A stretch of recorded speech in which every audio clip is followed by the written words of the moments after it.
Hi, I'm Luke. I'm Richard. And this is the Spiritable podcast. We're having conversations about big spiritual, moral, and social issues in hopefully a more grounded way. We talk a lot from the religious philosophy of this guy, Emanuel Swedenborg, and our own twist on Christianity. Check out episode 9 for more on that. But of course, we don't have all the answers, so we like to bring on guests with their own philosophies. Muslim, Jewish, Buddhist, atheist, etc. To help get new perspectives and to challenge each other's beliefs. Everyone has some relationship with spirituality, but for some dumb reason it can be hard to talk about. And everyone's experience with life is going to be a little different, and that's what makes it so interesting. So, thanks for joining us on Spiritable. Welcome back to the Spiritable podcast. We are here with our dear friend Alexei, who has a fascinating spiritual history and upbringing that leads him to where he is today. And if I say anything wrong, correct me, but Please. You are a practicing therapist now, right? You graduated in 2011? Correct. Cool, yeah. So I'd love to hear more about your background and kind of what brings you to the seat today. The long story I could spill out all at once or after a line of questioning. When we talked before, I thought your spiritual upbringing, so to speak, was fascinating. So I'd love for listeners, viewers to hear a little bit about that. Sure. So I guess, the prequel or perhaps the first chapter is I'm from Russia originally. I grew up in Moscow. And in 1957, my grandfather came from India to Moscow to work as a journalist in the Soviet Union. My grandmother had been studying Chinese, but the relationship with China had soured after the U.S. got close to China. So that entire department was closed down, and Soviet citizens could no longer even study the Chinese language. So she started studying English and was sent as a kind of guide when my grandfather came, probably because she was also quite beautiful. And maybe, in all likelihood, the KGB wanted to potentially tap her if necessary, because everybody that came from abroad was spied upon. That was an interesting part of my upbringing, too. In my grandmother's house, when I picked up the phone, well, let's just say that the KGB was listening. That was the thing. Fascinating. So, long story short, I come from kind of a spiritually mixed family, with my grandfather being Hindu. My grandmother, who he proposed to 2 weeks after arriving in the USSR, is Jewish, and my father is Russian and Christian. So, kind of at our... a nice big stew there of spirituality. It was a spiritual stew, and at my home, there were a lot of Hindu gods everywhere, which was unusual for a Soviet family.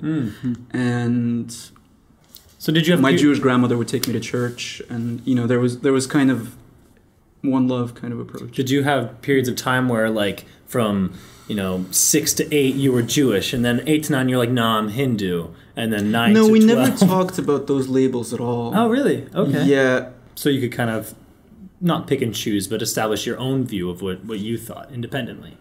Yeah, and when I was 6, we traveled to India and met my family there. For example, to give you a taste, my family gave me this big silver Ganesh, the Indian god with the elephant head that we know of. And my family would ask me to pray to him, just kind of with the idea that children have a better connection to God, and it doesn't really matter what the mask of God is, since God is one. It's really irrelevant, and in fact, Ganesh is like super cool, and he has the head of an elephant, so why not? That was the kind of very relaxed attitude that was taken in relation to religion in my family, which was really fun. And I noticed a bunch of years down the line that some of my friends that grew up in slightly stricter religious environments had soured when it came to religion. And you see this in our culture a lot these days. Whereas I never had any. I just thought religion is this beautiful thing with all these lovely traditions, stories, elephants. That's great. So how would you define where you are spiritually now? Belief-wise, faith-wise, whatever label you want to... Well, I guess that when I was about 19, I started getting really into the Buddhist tradition. And that's kind of, as a shorthand, I will say that I'm Buddhist. But my mom, since then, has gotten remarried, and her husband is Muslim and from Uzbekistan. So my family really kind of like collecting all the Pokemon. That's amazing, though. That diversity must have been fascinating growing up. So what led you to getting into therapy? How'd that appear? I was very, very into spiritual traditions, as we were discussing. You were at a younger age, growing up, very drawn to reading about them. And, thinking about how to be happy, right? The central question. And then I got really, really into the Buddhist tradition. The central question in Buddhism is, how can we overcome suffering and live a life of freedom and joy? And I was getting deeper and deeper into that tradition, and I realized, well, in the Western context, there is a profession that is connected to that question as well. And you see a lot of therapists being really into the Buddhist tradition, and you see right now in some of the kind of major schools of therapy, which are considered very effective and are empirically tested, they use Buddhist principles very directly and admit that they use them. Mindfulness has become a mainstream concept. Everyone has heard of it at this point. Which is interesting because I think a lot of people come at therapy from a very scientific point of view, or see sort of a split between scientific therapy and then sort of spiritual healing. And part of your path is trying to combine, or not trying to combine, but like using some of both and using some of the mystic healing, right? And getting into that a little bit. Yeah, I mean, it's an interesting point that you raise. I also never really saw a very clear distinction between what a therapist does and, I should say, between psychology, spirituality, and philosophy. They're kind of, all three of these are trying to answer some of the same questions from slightly different angles. Yeah. And ultimately, it's like, how do we live a good life in a good relationship to the rest of the universe, whether we call that God or the Tao or Shiva or Buddha nature or nature, from a scientific perspective, it doesn't really matter. We're trying to live in some kind of excellent relationship to the rest of it that brings us happiness, makes us good family members, good parents, etc. So, I'm not sure if I'm answering your question there, but I just think you come at it from a unique sort of perspective of wanting to combine your spirituality with therapy, and because we're all spiritual beings and being in tune with that with your patients and that kind of thing. It seems really useful. Yeah. Sorry. Nice. A friend of mine is a practicing therapist right now, and she's also religious, same faith that we're a part of, and she likes to keep a clear distinction between her role as a therapist and her religious belief. Sure.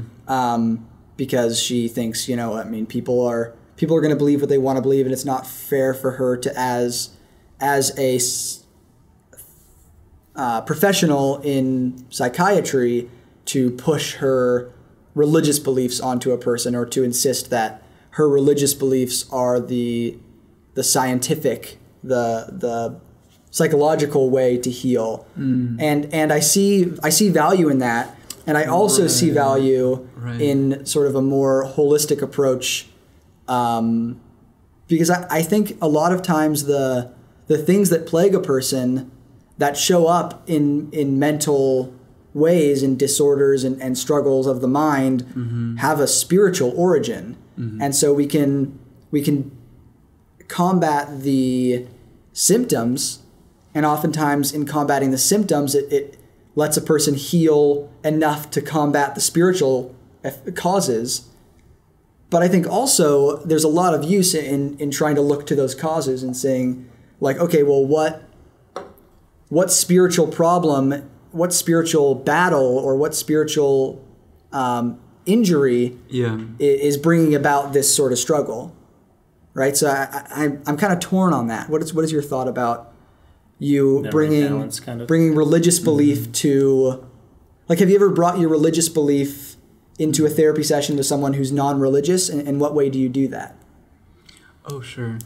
Yes. Yeah, I definitely have. I mean, I think... It must be a careful approach. Yeah, you have to be very, very careful. I think the first point is that I don't I try to get a sense, you kind of customize the message to the listener. So I try to get a sense if a person, most of the people that I work with, just because I'm working in Philly in the United States, are Christian. And really, when working as a therapist, one of the quickest ways that you can deliver a message to a Christian individual when they're having trouble understanding something is to quote Jesus Christ. Mm-hmm. I don't consider myself, I don't identify, if we talk about isms, I don't put the label Christian onto myself. But I love Jesus, and Jesus is pretty cool. Try to follow him. And some people have been very hurt by their religious upbringing, and then I'll just only use the language of science, And then there are other people that have been hurt by their religious upbringing, but are cool with the Buddha, right? They don't know that much, but he seems pretty chill. I'm down with They're not sure if he's that fat guy or the other dude who meditates and smiles a little bit. But generally they know he's not trying to hurt them and is about peace. Pretty chill. And compassion and all those good things. Well, I think that's smart, approaching it from an angle of what's going to be most well received by this person. And I want to add one more piece. The work that you're in the seminary, mm-hmm. and the work that a priest does or a pastor, it's very psychological work. Even if you look at the New Testament, Christ is casting out demons left and right.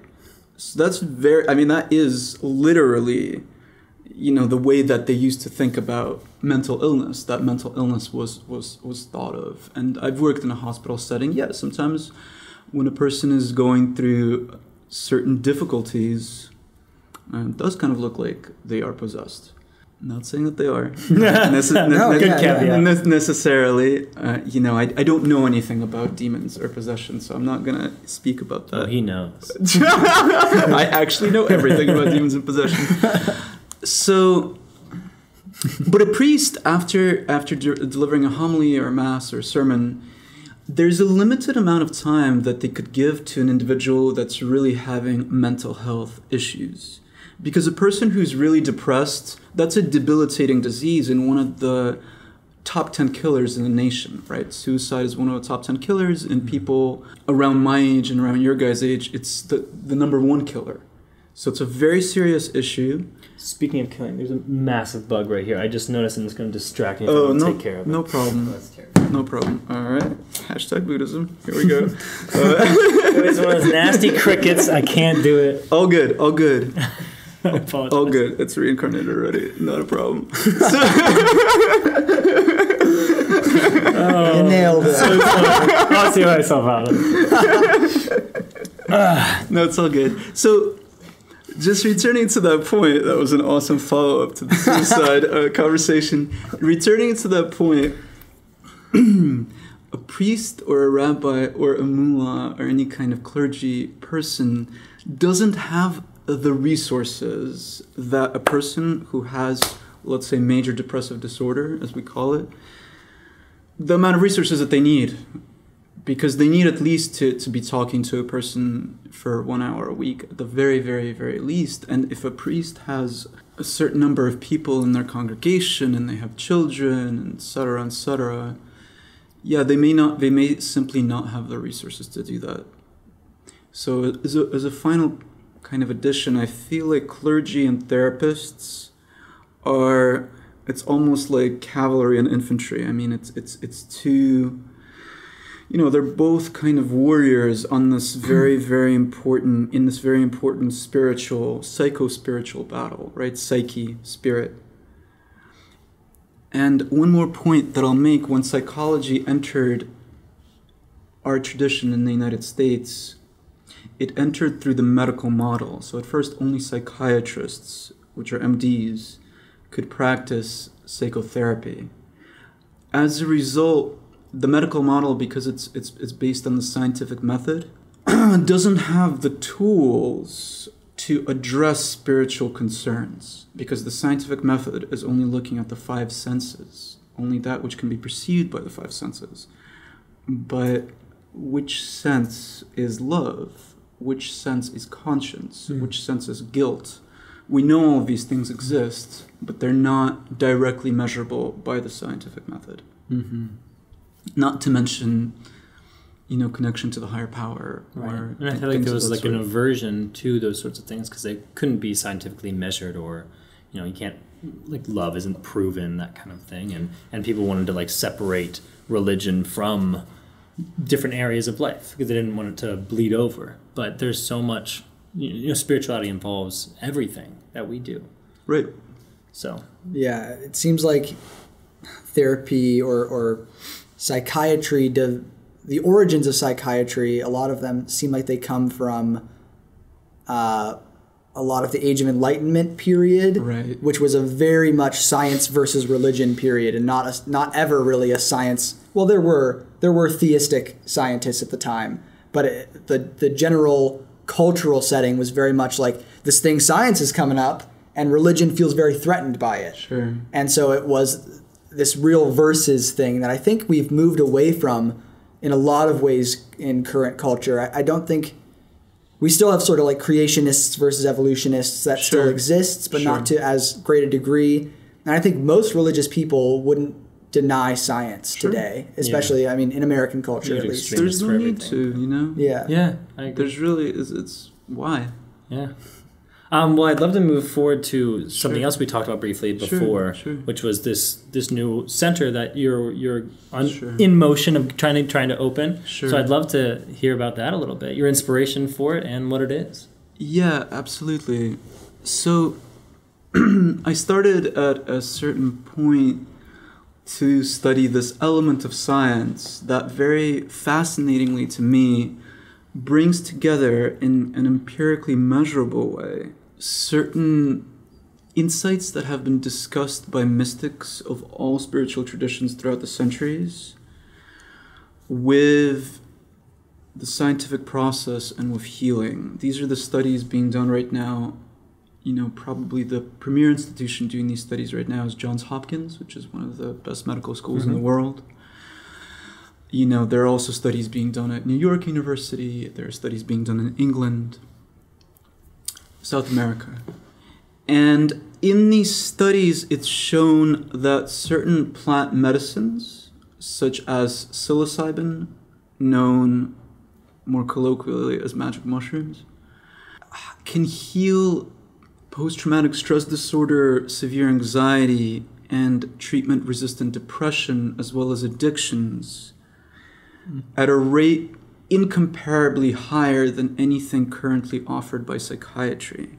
In fact, psychiatry cannot heal a single one of those conditions. All that psychiatry does when you go to a psychiatrist, who is the prescribing MD, they will usually give you about 12 minutes of time because that is what they're reimbursed for by insurance companies. And they are within this very broken medical model that we live in. Don't get me started. In the United States. The cynic Can I get an amen? Can I get an amen?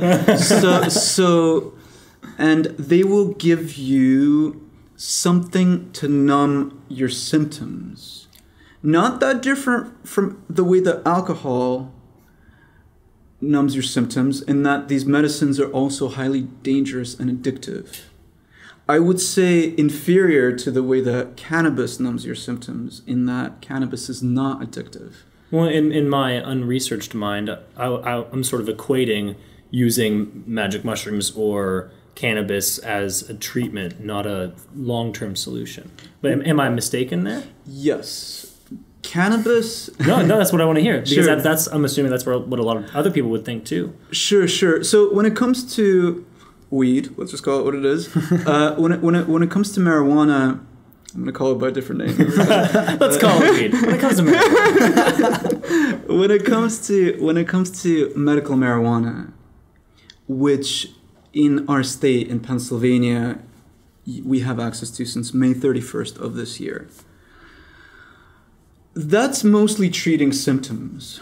Yeah, that's pretty much you're lowering anxiety, you're lowering insomnia, you're lowering sometimes very significantly suicidality. Right. I've seen that, as a therapist.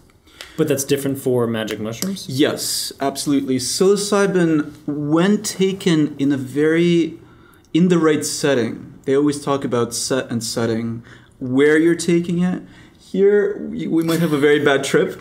No offense to this beautiful studio. It's offended.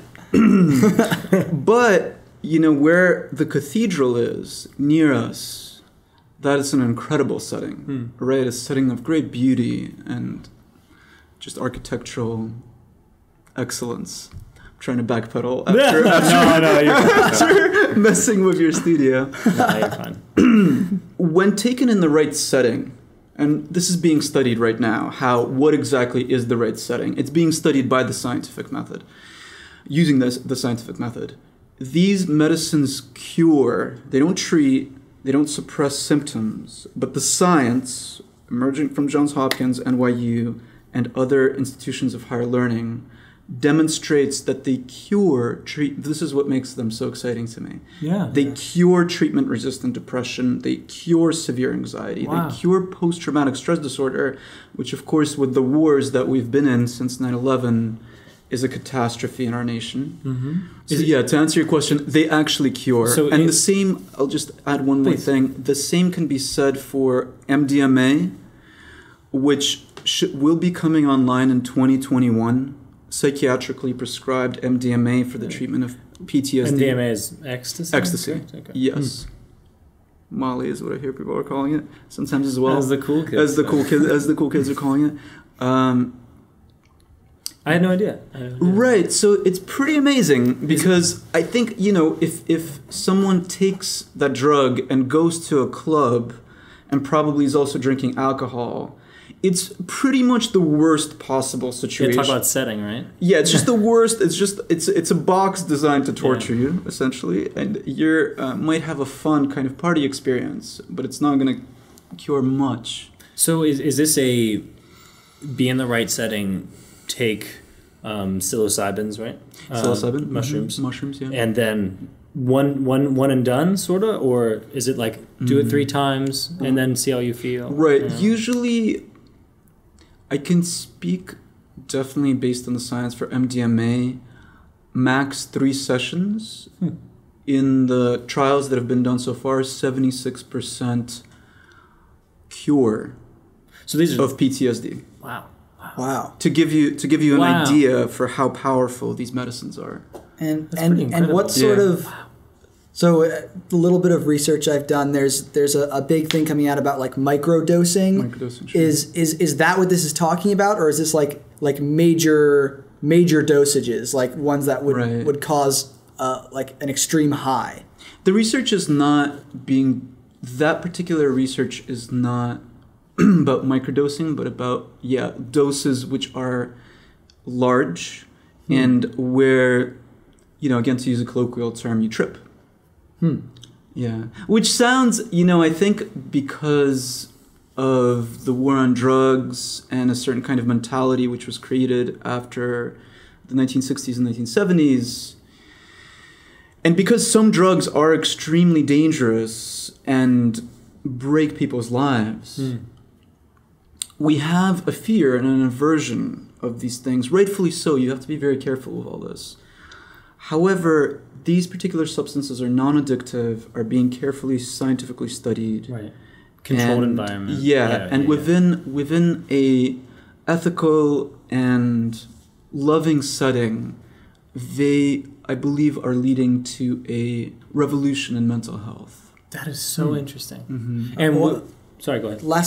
Another question about this. How long have these studies, like how long has the effects, like by cure, how long has it been since this has taken place? Do we know about any relapses, like long-term like relapses, returns, reemergence of mental health disorders? And we do recognize that you're not you haven't conducted these experiments yourself, so you've researched it way more than us. So I just want to say I feel terrible for killing that bug now. No, that's such a dumb thing of me to do. It's all good. Sorry.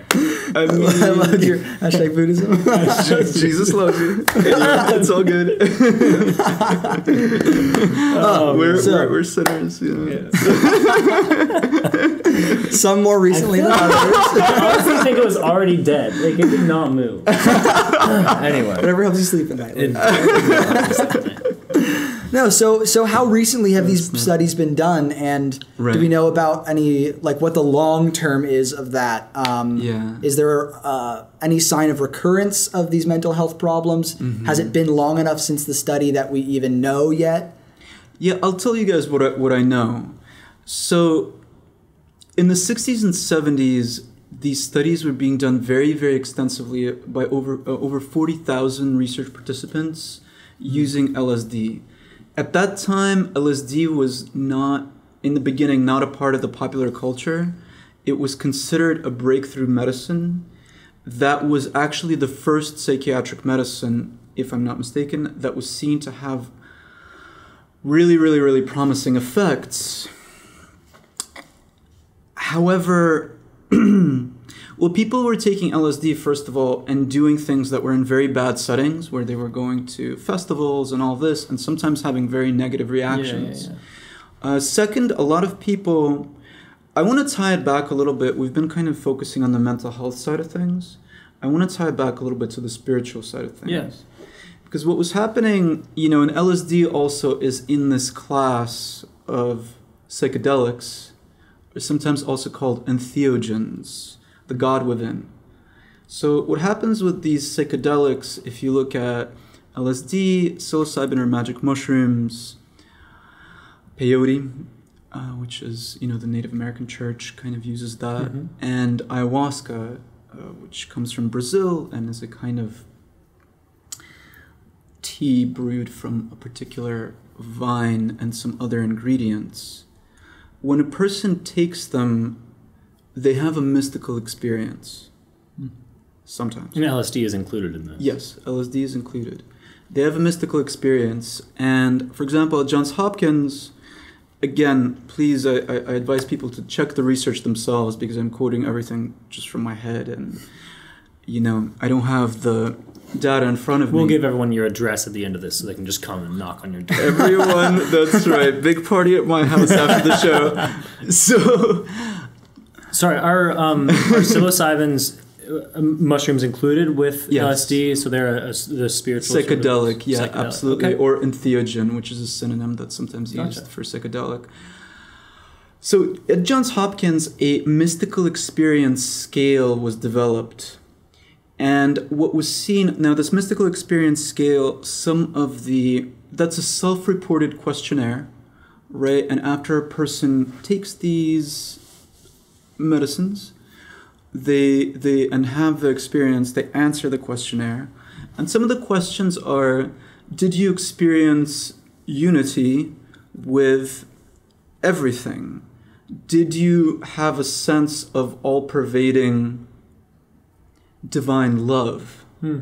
So these kinds of things that the mystics have spoken of. And what they're finding, again, I encourage people to read the research papers themselves, or to read, I saw that one of you had Michael Pollan's new book, How to Change Your Mind. It's a really, really excellent summation. He's a wonderful writer. And it's an excellent summation of some of this research. He interviews the researchers, he interviews various therapists, and he interviews lots of people whose lives were transformed by the healing they experienced from these medicines. So, this is where it gets a little bit like, wow, there's a lot more going on than we understand in the current scientific paradigm. It's so interesting because, I very much grew up in the, dare to resist drugs environment. Here. Yeah, same. Same. In school, we were told that all of this stuff is very dangerous. And that was, I think, well-intentioned and a part of trying to keep kids safe. And it's true, this is not for children, Yeah. However, when you lie to people, they will stop believing everything you say. And I think, unfortunately, the DARE program did that. Well, it was also coming off the war on drugs. And, yes. which is very effective. I have a question about this the spiritual effects of these medicines. Yes. So in the new church faith, a lot of the focus on the spiritual experience is... I'm sorry, before we tap into that, I think it would be useful to go over what he's opening up and what you're in motion of doing. Because I think that this would be a good follow-up question to... Okay, sure, after go ahead. rounding out his experiences. Well, in the interest of time, I'll be kind of brief. As I read about all this research, I thought, wow, perhaps I could open a holistic healing center in Philadelphia that combines, psilocybin, yoga, meditation, in a place of great beauty, right? Talking about ceremonial places and setting in a place of great beauty, with very, very deep respect for the people that come there to receive. I don't even want to use the word receive, to experience, because it's something that comes from within. As one doctor that I was speaking to recently said, it's not that we're trying to heal, we're trying to create a setting where the healing occurs.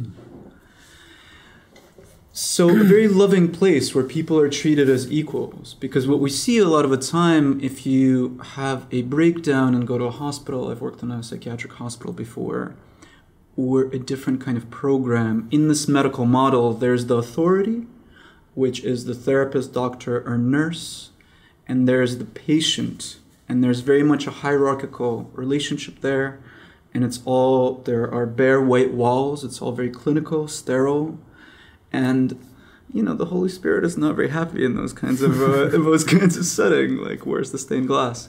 So I'm being kind of playful, but I think you guys get my drift. So that was the first thought of creating a kind of healing center that combines this I-thou relationship, hospitality, beauty, psychedelics, meditation, psychotherapy, and yoga to create very, very rapid, unprecedentedly rapid healing for people who are, in this abyss.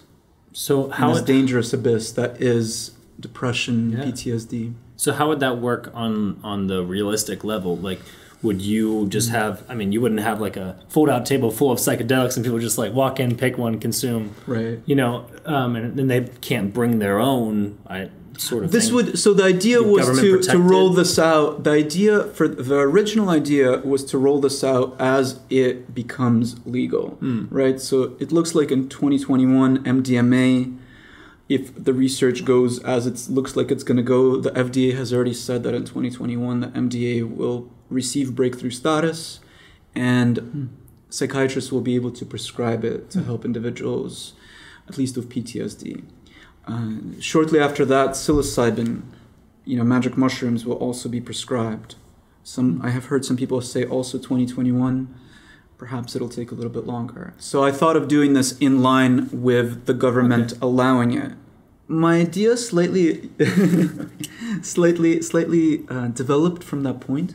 And I'm not really sure which way I'm going to go, but I just want to lay out both ideas because they might be interesting for your listeners. Yeah. Some of the challenges of the healing center is that it will still be within, to some degree, the medical model. So it is possible that it will have to deal with insurance companies who have a very powerful government lobby, pharmaceutical companies who have a very powerful government lobby, and the government itself, which is the most powerful government lobby, right? And the medical system is rather broken right now. We are unable to meet the needs, the mental health needs of the American people. The mental health community is not able at this moment to meet those needs. Mm-hmm. That's why we see the opioid epidemic. That's why we see the increasing rate of suicide. That's why for the first time since World War I and the Spanish flu outbreak, the longevity of the American people has reversed. The three causes are suicide, opioids, and liver failure, alcohol.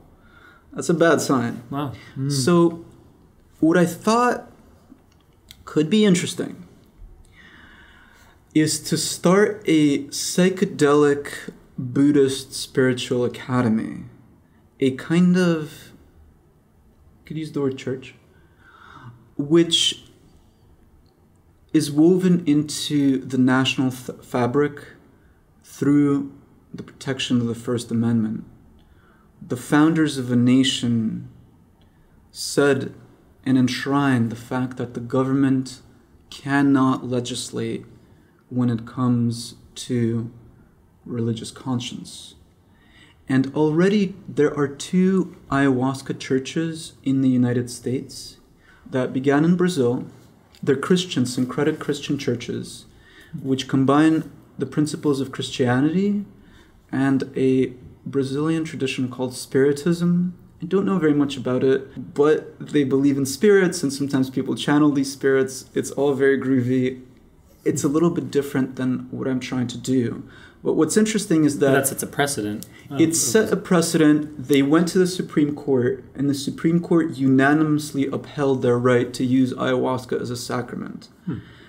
With Scalia, for example, being on a Supreme Court, a very conservative Supreme Court judge. So on both sides of the aisle, there's agreement that the government should not interfere with people's sincere religious practice and those sacraments. The Native American Church also obtained that protection with the use of peyote. Those are syncretic Christian churches. Not everyone in our country, of course, is Christian.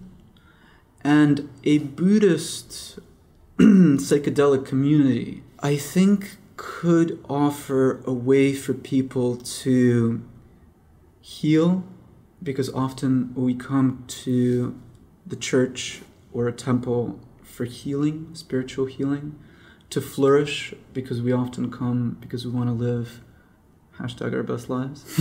And 3,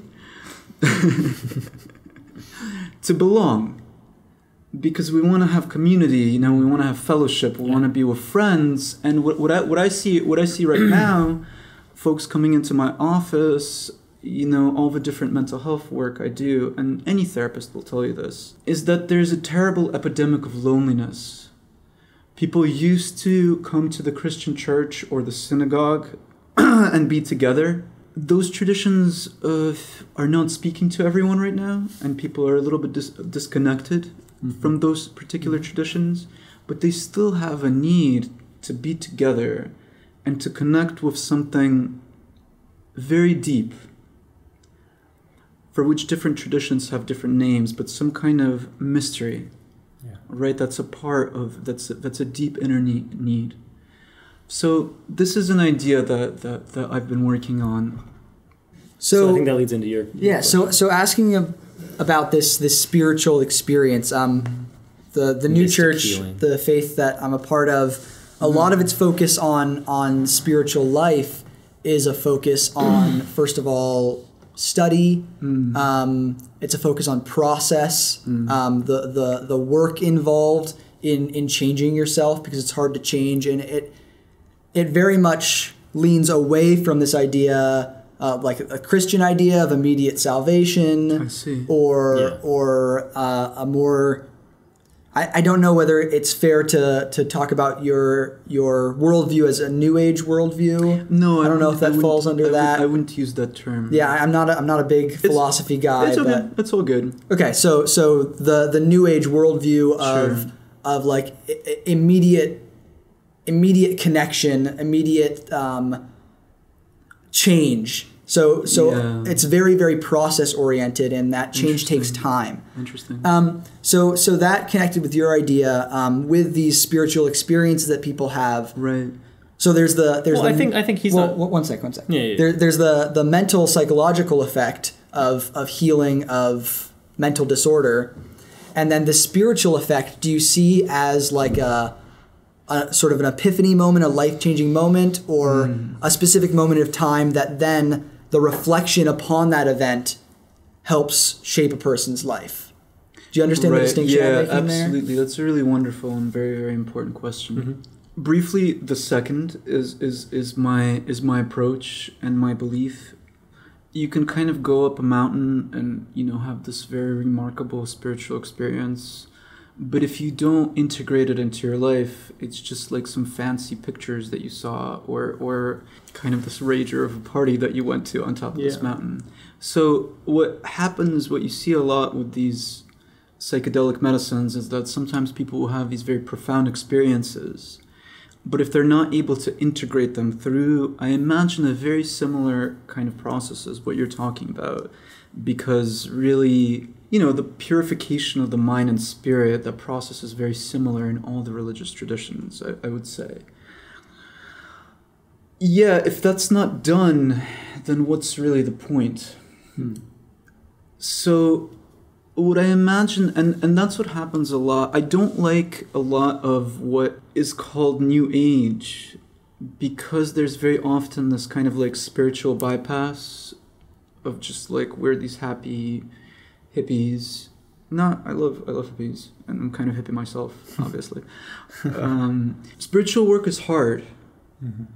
You know, being a good person is hard. Being a good son or brother or father is difficult, or daughter or sister or mother, right? So, yeah, if it was easy, you wouldn't need any churches. You would just, you wouldn't need therapists, you wouldn't need churches, you wouldn't need philosophy if it was easy. What I'm thinking about, you know, is now that we're learning these things about these plant medicines and the psychedelics, how can we take that knowledge and create a kind of container which helps people use the word process, right? Usually in the psychedelic community, they use the word integrate, but I think they mean more or less the same thing. How can you create a system that in a safe and wise way allows people to integrate these spiritual experiences? This is important both within a Christian context, it's important within a Buddhist context, and it's important within a psychedelic Buddhist context. Yeah. And the one other thing that I want to say is that, all right, let me not use fancy words. What I'm imagining is not something that is exclusive, in that one could very easily be a member of any church or mosque or synagogue. Buddhism is not really competitive with any of the theistic traditions, or for that matter, with any traditions, because it does not, whereas most of the theistic traditions ask the question, how can we have a good relationship with God and integrate that into our lives? Buddhism is just asking, how can we overcome our suffering and be happy? So you could be a Christian and partake in come study, do a little meditation, drink some ayahuasca, call it a day, go to church on Sunday. Like there's no problem there. I think my question, sort of derived from Richard's, is that my fear is that knowing myself, if I were going to go into this and take a spiritually enhanced drug, plant-based thing, in a section of my mind would be a voice saying, you want to do this because you want to prove to yourself that God exists, or you want to have a spiritual experience for yourself, so that there's more knowledge there. And to me that feels bad, because it's like kind of corrupting providence, or trying to cheat the natural spiritual process. But who put that vine there in the first place? But I mean, there are all sorts of things, like who put guns there in the first place. If we go back, like clearly human beings. Yeah, but I mean, human beings also use the vine to create ayahuasca. So right. I see what you mean. Okay, I think a better analogy would be like who put like poisonous mushrooms there that kill you when you eat them. Well, that's an interesting question. Yeah. Let me try to, not be a smarty pants. No. Yeah, I'm genuinely curious about that. And genuinely try to answer that question. Yeah, because when I was thinking about it for myself, I was like, that was probably my main hang-up, is wanting to sort of force a spiritual experience on myself that I don't encounter in my normal life, in my day-to-day life. And I'm a very spiritual person, but I don't feel the same unity or oneness that I'm sure I would feel when taking that. And does that sort of alter something in a negative way? Do you know what I'm saying? I know what you're saying. It hadn't crossed my mind. It's a really interesting worry. So Alexei, what do you think? Yeah, I'll answer it kind of from the way that I approach it personally. Maybe I do want to be able to connect with the higher power in a very direct way. I think many people do, and I think that there are different ways of doing that. Certainly there's prayer and different spiritual practices, meditation. Mm-hmm.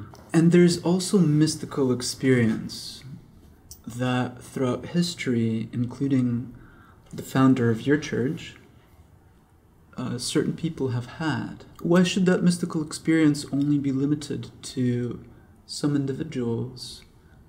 I guess I get caught up with if God wanted me to, or wanted people to do that, it would be very easy and like part of normal life.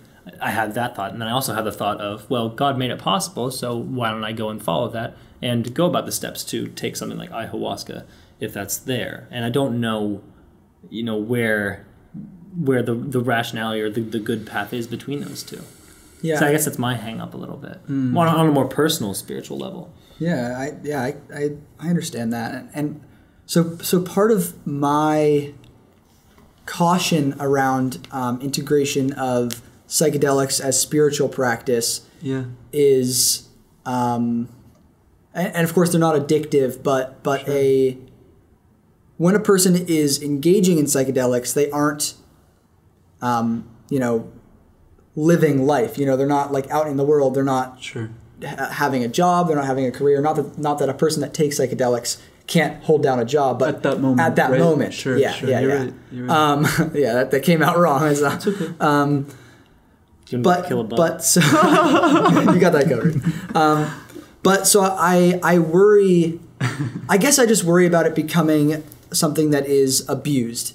I guess and how do you? It's an important worry. How do you prevent basically someone coming that isn't interested in a spiritual experience, that's just interested in like a crazy trip? That's a great question. Or someone that is interested in a spiritual experience and only repeated spiritual experience and like kind of distances themselves from the life of a community and the general public. Like living in VR too much or something? Yeah. Exactly. So how do you combat, how do you make it a useful experience that doesn't overwhelm a person or doesn't get used by a person who isn't interested in the experience that you think is what is useful about it? Right. Every spiritual community needs to have certain guidelines in order to function well. You need rules. I mean, in actually anywhere, in any setting. And you have to be very, very careful when constructing those rules, because the spiritual community, whatever the tradition, needs to remain very ethical. Human beings, as we saw by the killing of that bug, are pretty wild. They need to be reined in sometimes. Valid. Not wrong. So one way that I thought I haven't quite come up with. Of course, first of all, what I envision is a kind of democratic sort of crowd, to a certain degree, crowdsourced, kind of maybe almost Quaker-like organization without a hierarchy. No priests necessarily, right? Maybe there are. In the Buddhist community, sometimes there are senior students and junior students, right? Just based on how long you've been studying the stuff. That's useful. Some people will want to dedicate more time than others. What I imagined, you could do is once you have a community and a new person comes into the community, there's a kind of novitiate period, right? Where first the community takes time to observe this individual, to see if they're actually interested in fellowship, or are they just trying to, have fun with some drugs? Are they an ethical person? And they can also at the same time be led through a certain curriculum, which helps them learn how to be safe, be ethical, act with integrity within the community. And then in time, maybe 3 months, using a democratic process, the person is invited to be a full member of the community.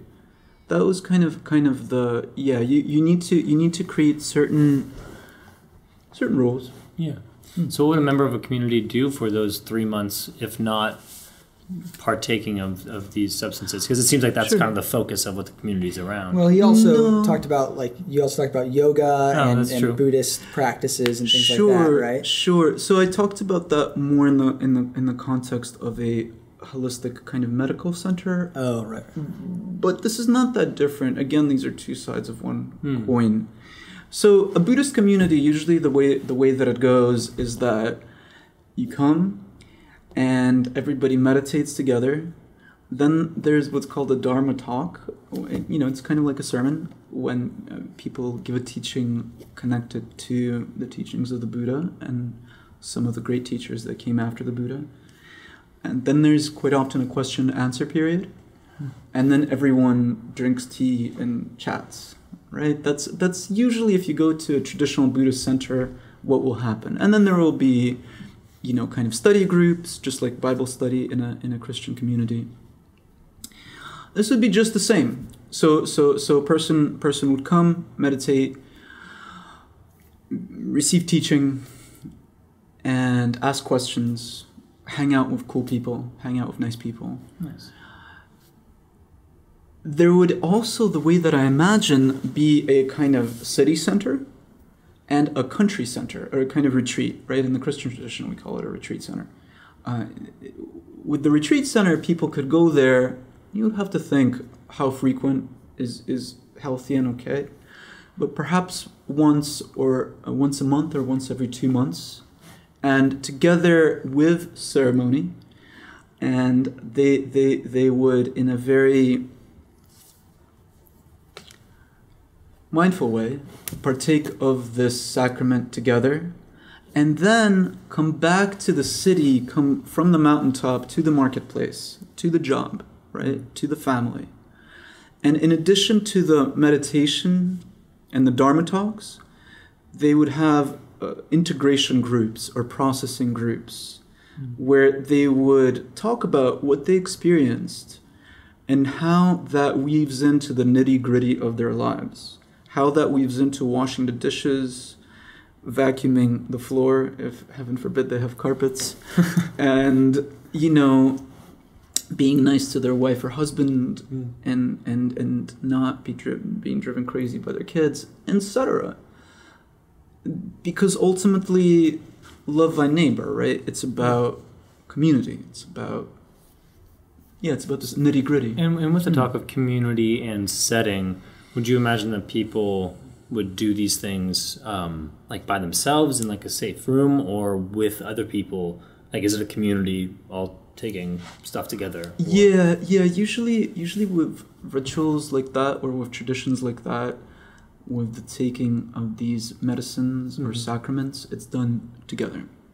I guess that's why, another reason why it would be so important to really intimately know those people and feel comfortable with them. And that's why you would want to be a part of a community for so long leading up to that, so you would actually know these people you're around. So you would have to do it very, very, you would have to, if you create something like this, and for anyone else who wants to create it, if somebody else wants to create this, that's great too. You would have to do it very carefully. You just have to do it carefully, so people do not act unethically towards one another. This idea of sacrament is really interesting. I mean, our faith has 2 sacraments: their baptism and Holy Supper, and we see them as very much, or at least I see them as very much representative. So like we don't subscribe to transubstantiation and that whole thing about it actually becoming the body and blood of Christ, and it's much more a powerful connective symbol for your between you and God. Yeah, for your connection to God and things like that. Yeah. And so yeah, it's interesting to look at some of the parallels between what you're talking about, just this idea of sacrament and faith overall, and the idea, I think to most, especially Christians, the idea of integrating mind-altering substances into sacraments, Right. I think can be a really tough pill to swallow. No pun intended there. Nice. And so I just Yeah, I think that's a good point. just because I think to me in my upbringing in my faith, it feels like it's such a moment of deep reflection and clarity, and very much I am the most myself in those moments of taking the Holy Supper, in those moments of a sacrament. I am fully engaged with myself and with the Lord, the God, the way I see it. Sure. And so how much do you feel like this would be an experience that you engage more with the divine afterward, like a personal relationship with the divine? Or I'm just wondering. All in the moment. Well, because I think our church focuses so much on process, and there's almost an essence of approaching God and religion through rationality. Like you're saying, that clarity. Right. So I think that puts towards some of my thoughts I was having earlier of like, I understand. I'm so, I guess, used to approaching God in a rational mindset, as opposed to taking a substance and having my mind altered, and from my sort of layman perspective, being outside of my rationality, or like letting go of control. Wow, so there's a lot of question. stuff happening there. Let me try to answer that. That's such an interesting question. The first thing that I want to say is that, the mind is very, very, very important. The mind is what is able to integrate these experiences and make sense of them, and then translate them into more skillful and loving action every day. So there's that. That's a very, very important foundation.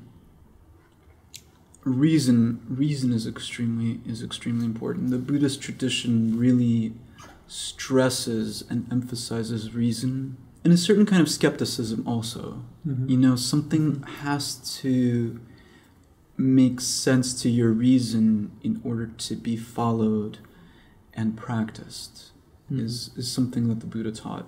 There are also, and I want to add that reason and logic, which are very, very, there's a very strong emphasis on reason and logic in the Western tradition that we're a part of. Yeah, there's a strong emphasis on these two faculties, very, very amazing and important human faculties. It appears that there's also something that's beyond reason. The mystery. Well, if we read the New Testament, there's a lot there that is very, very mysterious. Yeah. Well, even our ability to comprehend God, beyond reason. And also, those moments when, like, for example, I came a little early, and I walked up to the cathedral, and as I walked, this very powerful wind blew. And it's just such a beautiful day today, it's just a really nice day, and the cathedral is so lovely. And it was a little bit, you're just feeling, you're just there. So it's not just reason, but presence and being with, which I think are very important in spiritual practice. Yeah. And I think that these plant medicines, they don't actually take away from our reason. They simply help us see something that some of the time we don't see. That's how I would say it. It's a very different experience than drinking alcohol, which, you know, we know it closes us off to certain things, right? Beyond the third drink, let's say. It closes us off to certain things. Here, you know, you feel open to something. And if you're a spiritual person, you know, as a Christian also, Christians very often report feeling connected to, well, I don't want to speak for Christians, but they often report feeling connected to many of the things that they had studied in the Bible, and they very often report it enriching their Christian practice. I'll just say that. Yeah. Mm-hmm. And I would imagine that people from different faith backgrounds would feel enriched in their own Absolutely. faith. Yeah, does that answer your question? It does. It's so interesting because in my spiritual history, just kind of recognizing how much rationality is of utmost importance. Right. And so in this conversation, kind of I'm looking at that more objectively and trying to see, you know, uses of times where there are moments like that, like walking by a beautiful building and having a breeze blow and seeing the sun, you know, cascading through the clouds. And it's just, it's more than, you know, words could describe or rationality could reason. So yeah, I think I like that. That was like a nice moment for me, like living vicariously through that. Yeah. And I think I don't see rationality and reason as the highest thing. I think I see it as a means of basically connecting. I guess not the highest thing, as an ever-present use. Yeah. I very much see it as the means of connecting our loves, what we care about, to how we affect the world. You know, you need to have thought about how to, you know, you might love your spouse, but you need to have thoughts and think about how to show them that love, how to help them, how to make enrich their lives, and then act on it. And so I really see the reason as this bridge between our love and our action, and hopefully that process of love into action brings us back to a connection, a deeper connection with our love than we had before we acted on it. And so I think there are those times where we're sitting, I don't want to say apart from our reason, but we're sitting in a place of love and our reason isn't steering, you know, our reason isn't at the helm, you know, and it, Yeah, I like that. Well, this is fun. Yeah, this is very interesting. The word that came up in my mind as you were talking about that is the word surrender, right? And very often in spiritual traditions, we hear that there's something beautiful and important about surrendering to the Lord, for lack of a better word, right? I think that's a very beautiful and powerful word. Even if we look at that word, the Lord, I mean, that is power. Yeah. Right, and you bow, right? When you're standing before the Lord, you bow. That is surrendering, humbling, trusting. Right? Trusting that you will be taken care of. Yeah, it's I mean the Christian tradition really has very beautiful imagery and language. It's the Father, right? He protects you, loves you. When you surrender, sometimes you don't need reason at that time. You have faith. Yeah, I feel like I'm going through work right now.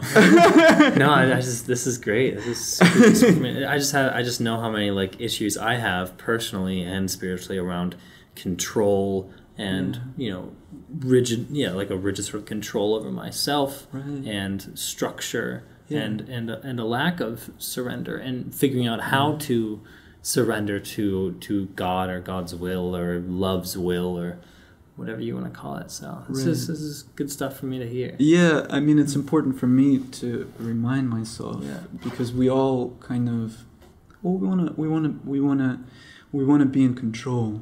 Yeah. And it's it's very difficult to trust.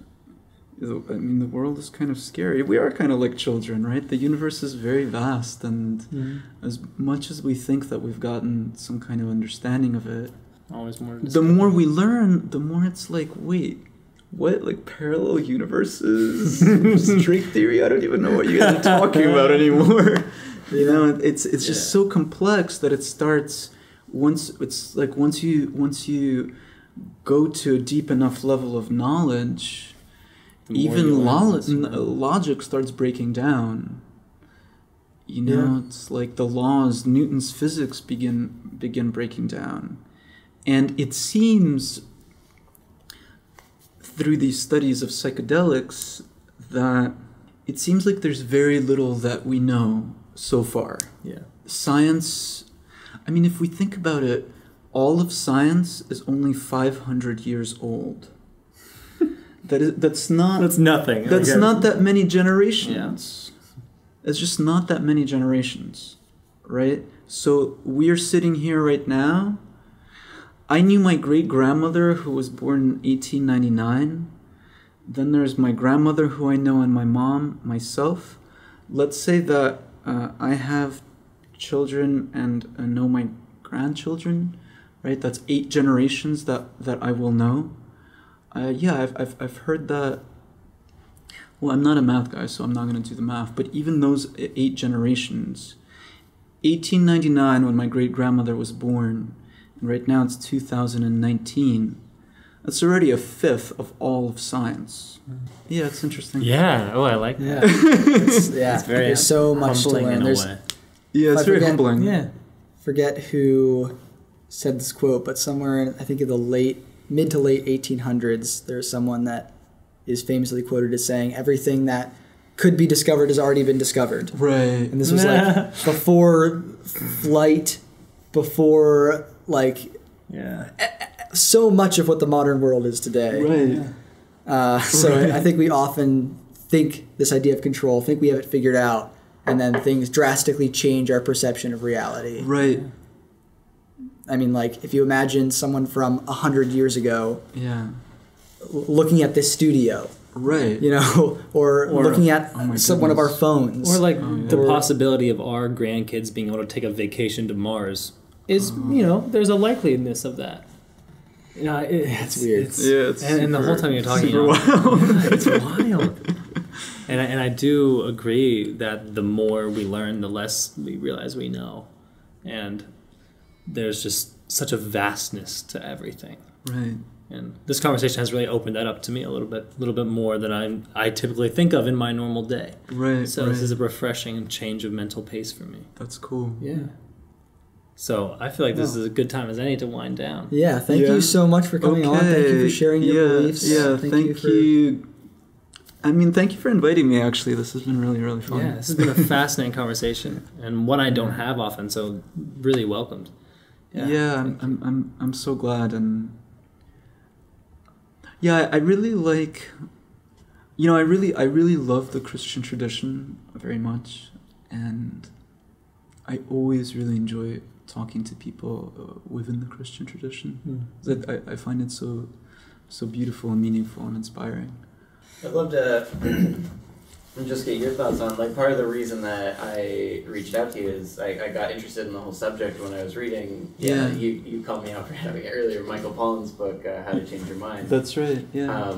So what this episode, for a lot of our listeners, might be their first introduction to the idea. Oh, I understand. Yeah, of course. Where would you suggest people start looking to inform themselves if this is a subject that is interesting? Right. Yeah. Do you want me to rephrase that, or do you want to? I don't know. Whatever you want. I'm fine with being in the episode. I don't know. You have to stop me. No, you're good. Yes. Yeah. Go. Right. So I think that Michael Pollan's book is an awesome place to start. What I really like about it. What's his book called again? Right. So it's called How to Change Your Mind. It's been on the bestseller list for a while. You can find it at really any. So is that How to Change Your Mind about Barnes and Noble? About society's view of drugs, or? Oh no! I apologize. So How to Change Your Mind, Michael Pollan, this outstanding writer who he's written a lot about food and other subjects. he decided to take on the subject of psychedelics. What's really cool about this book is he's totally regular guy. He's not some kind of hippie. You know, he's also in his 60s, so he's gone through his whole life never having tried psychedelics. Yeah, and he's just, you know, he's a family man and a writer. Sure. So I think for folks kind of who want to explore this subject, first of all, he's just a fantastic writer. He gives an excellent history of the research into this, you know, which, you know, was very big in the 60s and 70s, and there was a little bit of research being done before as well. He's just a wonderful storyteller, and he interviews all of the most important researchers right now. He interviews different therapists, people who have benefited, and he himself, as just, you know, regular tax-paying American citizen, tries these psychedelics and gives his experiences, talks about his experiences in the book.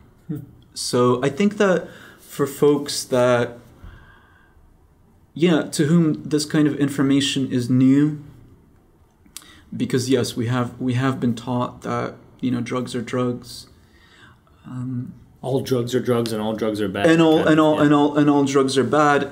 Now it appears that some of these substances are actually medicines, and of course we see that with medical marijuana laws as well. That actually for anxiety, pain, and certain other insomnia, these are very medicinal substances when used responsibly. Well, and tons of medicines can be abused. Lots of prescribed medicines can be abused. And even when that's why you're focused on safety and setting. Absolutely. So you know, when you look at the classic symbol of medicine, which is the rod of Hermes being surrounded by the two snakes, it really points to the fact that a lot of the original medicines were extracted from poisons, and when used incorrectly, it could be a poison, and when used correctly, it could save a life. Mm-hmm. So I think that's a really, really fantastic place to start. Are you enjoying the book? Yeah, I'm only about halfway through, and I'm finding it super interesting. Yeah, it's just a very intriguing change of mindset on the whole subject. Yeah, he's a great writer, and I guess that's what I've tried to emphasize during both this episode and what I'm working on. I'm not that interested in some kind of fringe or countercultural thing. That's fine, but you're not doing stuff to make a statement. No, I'm not trying to make a statement. People who want counterculture will find ways to engage in that. What I want is for people who live in our country to be able to heal with these medicines that are very, very cheap. I mean, these psychedelic mushrooms literally grow on cow dung. They're free. They're basically, they don't cost money. And right now, I was talking to a psychiatrist recently who was talking about, a certain pharmaceutical medicine, and the person has to pay perhaps $7,000 a week in order to not have crippling depression. That's not good. That's not good. That is not loving your neighbor as they self. Yeah, no, it's not. Yeah. I was just going to say, before we go, is there anything that you want to plug for yourself, or anything you want any viewers or listeners to know of? Yeah, I mean, if people want to, holler at me or write to me. Holler at Alexei. If you want to holler at Alexei, my email address is my name, alexeisoma, alexeisoma @gmail.com. All of these things that I'm talking about, it's also very interesting because the psychedelic science, or is sometimes being called the psychedelic renaissance, it's really just beginning. So everything is in its very first stages. And all the conversations are extremely open. So I would be very happy to hear from anyone about their ideas. And that's pretty much it. Yeah, well, thank you so much for coming on. Yes, thank you guys. If you guys have any comments or questions, feel free to comment it on our YouTube video below, or send us an email at spiritablepodcast@gmail.com. Find us anywhere you find podcasts, TuneIn, Stitcher, Google Play, iTunes, Spotify, all that nonsense. Hit us up there, download the episodes, show us some support, leave a review, and a rating if you want. That'd be awesome for us. And in general, thank you for listening and or watching. Okay. So make sure you find us on Facebook, Instagram, and Twitter as well. We are the Grand Human Project. Spiritable is located within that sort of mother group. So hit us up there if you want to follow us on social media. And cool. Bye. Thank you guys. See you around.